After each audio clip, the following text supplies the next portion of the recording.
اور معذرت میں تھوڑا لیٹ ہو گیا۔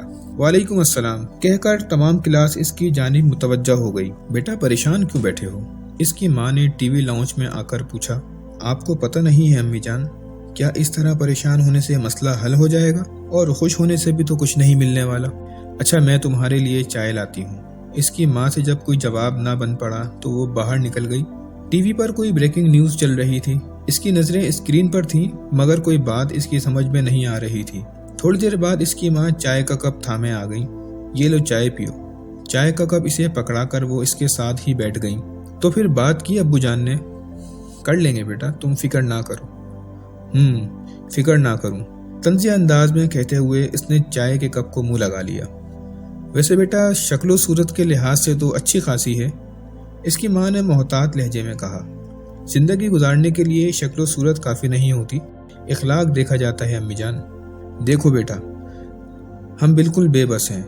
اکرام الحق کا خاندان ہمارے لیے جتنا بھی قابل نفرت سہی، فیصلے کا حق تو تمہارے دادا جان کے پاس ہے نا؟ کیا دادا جان کو یہ سامنے کی بات نظر نہیں آ رہی؟ میں اس منحوس کی شکل دیکھنے کا روادار نہیں، ساری زندگی کیسے گزاروں گا؟ تم بعد میں دوسری شادی کر لینا، فرخندہ نے جلدی سے مشورہ دیا۔ کب؟ اس نے منہ بنایا۔ اور دادا جان کا بھی مرنے کا کوئی ارادہ نظر نہیں آتا۔ اچھا اللہ خیر کرے گا، فرخندہ لاجواب ہو کر وہاں سے چل دی۔ چائے کا خالی کپ تپائی پر رکھ کر اس نے صوفے سے ٹیک لگا کر آنکھیں بند کر لیں۔ ماضی کے تلخ واقعات چھلانگ لگا کر اس کی آنکھوں کے سامنے جلوہ گر ہوئے۔ یار سمجھ میں نہیں آ رہا اس دن تمہیں ایک دم کیا ہو گیا تھا؟ حمزہ کے لہجے میں حیرانی تھی۔ وہ چار دوست اس وقت یونیورسٹی کی کینٹین پر بیٹھے چائے پی رہے۔ ہاں یار بس ایک دم سے پیٹ میں سخت مروڑ اٹھا، اور پھر مزید کچھ کہے بنا زبان خاموش ہو گیا تھا کہ آگے کا قصہ سب کو معلوم تھا۔ اس دن صبح ناشتے میں کیا لیا تھا؟ احمد مستفر ہوا۔ وہی جو کچھ روزانہ لیتا تھا، بلکہ اب بھی وہی کچھ لیتا ہوں، دودھ کا گلاس، ہاف فرائی انڈا اور پراٹھا۔ ویسے اس دن عباس نے بھی میچ سے پہلے دودھ کی بوتلیں پلائی تھیں۔ کامران نے انہیں یاد دلایا۔ ہاں یاد آیا، حمزہ پرجوش لہجے میں بولا۔ کیا کہہ رہا تھا؟ پروفیسر عبداللہ صاحب نے بھجوائی ہیں۔ اس میں حیران ہونے کی کیا بات ہے؟ سبحان نے منہ بنایا۔ آپ جانتے ہیں کہ سر عبداللہ کو کھیل اور کھلاڑیوں سے کتنا لگاؤ ہے، اور یقین مانو جیسے ہی اسے یہ سب معلوم ہوا وہ ہاسٹل بھاگا بھاگا پہنچا تھا۔ جیسے ہی معلوم ہوا کا کیا مطلب ہے؟ احمد نے حیرانی سے پوچھا۔ باسکٹ بال میچ دیکھنے کے لیے سب سے پہلے پہنچنے والے تماشائی وہی ہوتے ہیں۔ کیا انہیں اس وقت سبحان کی غیر موجودگی نظر نہیں آئی؟ نہیں، اس دن وہ یونیورسٹی نہیں آئے تھے، غالباً اپنی بیگم کی بیماری کا کچھ بتا رہے تھے۔ سبحان نے پروفیسر عبداللہ کی تیمارداری کے وقت کی گئی گفتگو کو ذہن میں تازہ کیا۔ احمد نے کہا، جب وہ اس دن یونیورسٹی میں موجود ہی نہیں تھے، پھر انہوں نے دودھ کی بوتلیں کیسے بھجوا دی؟ عباس کو کال کر کے بتایا ہوگا۔ سبحان نے امکانی گھوڑے دوڑائے۔ حمزہ نے لقمہ دیا۔ شاید کوچ مشتاق کو کال کر کے بتایا ہو اور اس نے عباس کو کہہ دیا ہو۔ اچھا چھوڑو یار، کیا فضول کی بحث میں پڑ گئے۔ سبحان نے جیب سے پیسے نکال کر بیرے کو اپنی جانب آنے کا اشارہ کیا۔ کال کر کے سر عبداللہ سے پوچھ لیتے ہیں۔ احمد کی سوئی اسی بات پر اٹکی ہوئی تھی۔ کیا فائدہ یار؟ سبحان نے بیزاری سے پوچھا۔ ملک صاحب، مجھے دال میں کچھ کالا نظر آ رہا ہے، احمد وسوخ سے بولا۔ ٹیم کے بہترین کھلاڑی کا پیٹ اس طرح ایک دم خراب ہو جانا، اور وہ بھی میچ سے چند لمحے پہلے؟ حیرانی کی بات ہے، مجھے اس میں سراسر مخالف ٹیم کی چال نظر آ رہی ہے۔ سبحان نے شدومت سے نفی میں سر ہلایا۔ یار بوتلیں لانے والا ہمارا اپنا ساتھی تھا، مجھے تو اطمینان کیے بغیر چین نہیں آ سکتا۔ احمد جیب سے سیل فون نکال کر کسی کا نمبر ملانے لگا۔ کسے کال کر رہے ہو؟ کامران اور حمزہ نے بیک زبان پوچھا تھا۔ احمد اطمینان سے بولا، سر عبداللہ کو۔ یار اسے پریشان نہ کرو۔ سبحان نے اسے منع کرنے کی کوشش کی۔ احمد نے ہاتھ اٹھا کر انہیں چپ ہونے کا اشارہ کرتے ہوئے کہا، السلام علیکم سر، احمد بات کر رہا ہوں۔ وعلیکم السلام، کیسے ہو احمد میاں؟ سر بالکل ٹھیک ٹھاک، کیسے یاد کیا؟ سر عبداللہ نے شفقت بھرے لہجے میں پوچھا۔ سر ہم ٹیم والے اکٹھے بیٹھے اس دن ہونے والی باسکٹ میچ کا تذکرہ کر رہے تھے۔ باتوں کے ضمن میں یاد آیا کہ میچ سے پہلے آپ کی بھجوائی ہوئی دودھ کی ٹھنڈی بوتلیں ملی تھیں، اور ابھی تک ہم ان بوتلوں کا شکریہ بھی ادا نہیں کر پائے۔ سر پوری ٹیم آپ کی شکر گزار ہے۔ آپ تمام سے گزارش ہے کہ چینل کو سبسکرائب کریں، ویڈیو کو لائک اینڈ شیئر کریں، اور کامنٹ سیکشن میں کامنٹ کر کے بتائیں کہ آپ کو ہماری کہانی کیسی لگی۔